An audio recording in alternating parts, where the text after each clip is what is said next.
ವಿಜಯಪುರದಲ್ಲಿ ಹೈವೇ ನಿರ್ಮಾಣ ಮಾಡೋದಕ್ಕೆ ಅಂತ ರೈತರ ಭೂಸ್ವಾಧೀನ ಮಾಡಿಕೊಳ್ಳಲಾಗಿತ್ತು. ಆದರೆ ಭೂಸ್ವಾಧೀನ ಮಾಡಿಕೊಂಡಿರುವ ಅನ್ನದಾತರಿಗೆ ಸರಿಯಾದ ಪರಿಹಾರವನ್ನ ನೀಡಿಲ್ಲ ಅಧಿಕಾರಿಗಳು. ಈಗ ವಿಜಯಪುರ ಎಸಿ ಕಚೇರಿ ಜಪ್ತಿಗೆ ಕೋರ್ಟ್ ಸೂಚನೆ ಕೊಟ್ಟಿದೆ. ಎಸಿ ಕಚೇರಿಯ ಪೀಠೋಪಕರಣ, ಕಂಪ್ಯೂಟರ್ ಎಲ್ಲ ವಶಕ್ಕೆ ಪಡೆಯಲಾಗಿದೆ. ವಿಜಯಪುರ ಸೊಲ್ಲಾಪುರ ರಾಷ್ಟ್ರೀಯ ಹೆದ್ದಾರಿ ನಿರ್ಮಾಣಕ್ಕೆ ಅಂತ ರೈತ ವಾಮನ್ ರಾವ್ ಜಮೀನನ್ನ ಭೂಸ್ವಾಧೀನ ಮಾಡಿಕೊಂಡಿದ್ರು ಅಧಿಕಾರಿಗಳು.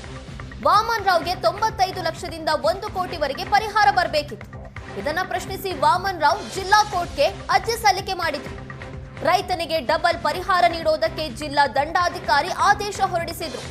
ಇದನ್ನ ಪ್ರಶ್ನಿಸಿ ಸಿವಿಲ್ ಕೋರ್ಟ್ ಮೆಟ್ಟಿಲೇರಿದ್ರು ಹೆದ್ದಾರಿ ಪ್ರಾಧಿಕಾರದ ಅಧಿಕಾರಿಗಳು. ಈಗ ಜಿಲ್ಲಾ ದಂಡಾಧಿಕಾರಿ ಆದೇಶವನ್ನ ಎತ್ತಿ ಹಿಡಿದಿದೆ ಸಿವಿಲ್ ಕೋರ್ಟ್. ಎಸಿ ಕಚೇರಿಯ ಚೇರ್, ಪೀಠೋಪಕರಣ, ಕಂಪ್ಯೂಟರ್ ಅನ್ನ ವಶಕ್ಕೆ ಪಡೆಯೋದಕ್ಕೆ ಸೂಚನೆಯನ್ನ ಕೊಟ್ಟಿದೆ. ಅದರಂತೆ ವಿಜಯಪುರ ಎಸಿ ಕಚೇರಿಯನ್ನ ಜಪ್ತಿ ಮಾಡಲಾಗ್ತಿದೆ. ಅನ್ನದಾತರಿಗೆ ಸರಿಯಾದ ಪರಿಹಾರವನ್ನ ಕೊಟ್ಟಿಲ್ಲ ಅಂತ ಆರೋಪ ಕೇಳಿಬಂದಿತ್ತು. ಹೈವೇ ನಿರ್ಮಾಣಕ್ಕೆ ಅಂತ ರೈತರ ಭೂಮಿಯನ್ನ ಸ್ವಾಧೀನ ಮಾಡಿಕೊಂಡಿದ್ರು. ಆದರೆ ಪರಿಹಾರ ಮಾತ್ರ ಕೊಟ್ಟಿರಲಿಲ್ಲ. ಇದನ್ನ ಪ್ರಶ್ನಿಸಿ ಜಿಲ್ಲಾ ಕೋರ್ಟ್ ಮೊರೆ ಹೋಗಿದ್ರು ರೈತ ವಾಮನ್ ರಾವ್.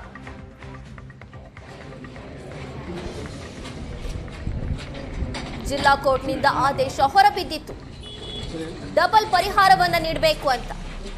ಇದನ್ನ ಪ್ರಶ್ನಿಸಿ ಅಧಿಕಾರಿಗಳು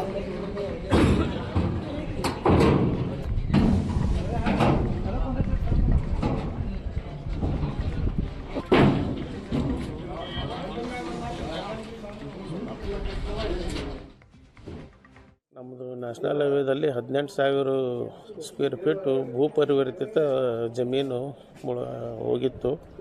ಎನ್ನೆ ಜಮೀನು ಅಕ್ವೈರ್ ಮಾಡ್ಕೊಂಡಿದ್ದರು.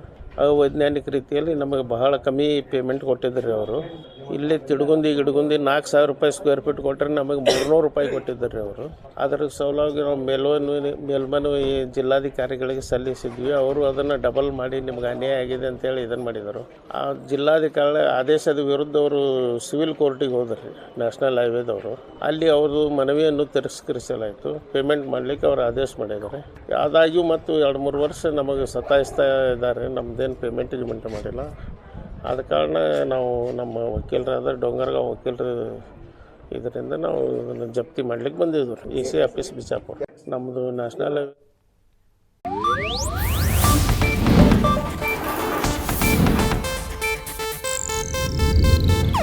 ಇದು ಏಷ್ಯಾನೆಟ್ ನ್ಯೂಸ್ ನೆಟ್ವರ್ಕ್ ಪ್ರಸ್ತುತಿ.